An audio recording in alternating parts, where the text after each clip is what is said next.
Most Fortnite pros have stayed on 400 or 800 DPI since the day the game launched. It's the old reliable. But lately, there's been a massive shift toward 1600 DPI. Why are the mechanical gods of the game suddenly ditching the settings they've used for years? Is it just a trend, or is 400 DPI actually holding your mechanics back? Today, I tested both for 48 hours to see which one gives you the true competitive edge in 2026. If you look at the stats, roughly 60% of the pro scene still sits on 400 or 800 DPI. There are three main reasons for this. First, consistency. When your DPI is low, your mouse is less sensitive to noise.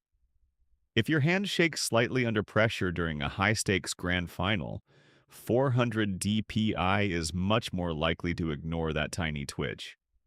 Second, muscle memory. A lot of these guys have been on 400 DPI since Chapter 1. Changing your DPI feels like learning to walk again. And third, the EDPI rule. Remember, DPI is only half the story. Pros use EDPI, which is your DPI multiplied by your in-game sensitivity. A player on 400 DPI with 10% sense has the exact same overall speed as someone on 1600 DPI with 2.5% sense. But here's the catch. Even if the speed is the same, the technology behind it isn't. So why are players like Peterbot moving to 1600? It comes down to three technical advantages: latency, smoothness, and pixel skipping. First, lower input latency. Modern sensors are actually more active at higher DPIs. Tests show that 1600 DPI can reduce your total input delay by 2 milliseconds to 5 milliseconds compared to 400 DPI. In a game like Fortnite, where winning a wall take is decided by milliseconds, that's a massive hidden buff. Second, no more pixel skipping.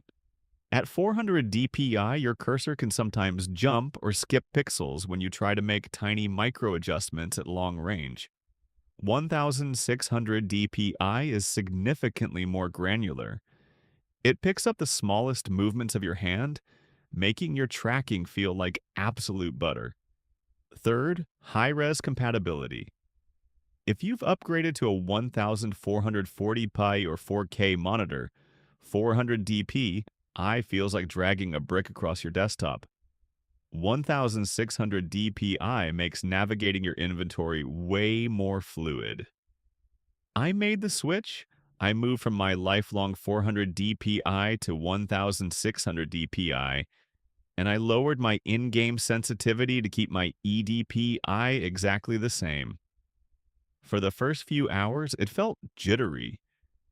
I could feel every single imperfection on my mousepad. My aim felt a little floaty because the sensor was finally picking up the micro movements I didn't even know I was making. But after 24 hours, everything changed. My editing felt significantly more responsive. Triple edits felt easier because the start of my mouse movement was being registered instantly. My shotgun flicks were more consistent on 400, but my overall piece control and tracking were on a completely different level on 1600. If you want to try this, do not just change your DPI and leave your in-game sends the same.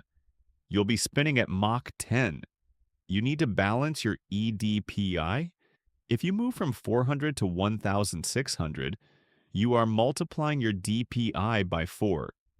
To keep your aim the same, you must divide your in-game sensitivity by 4.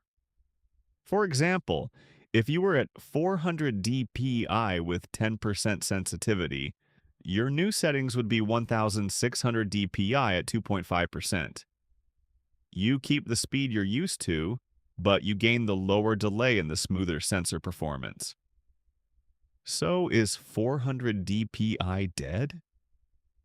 Not necessarily. If you're a heavy ARM player who relies on pure raw stability, you might prefer the filtered feel of 400. But if you want the absolute lowest input delay and the most responsive mechanics possible for building and editing in 2026, 1600 DPI is the objective winner. The tech doesn't lie. Let me know in the comments. Are you staying on 400 or are you making the jump to 1600? Hit that sub button if this helped you out.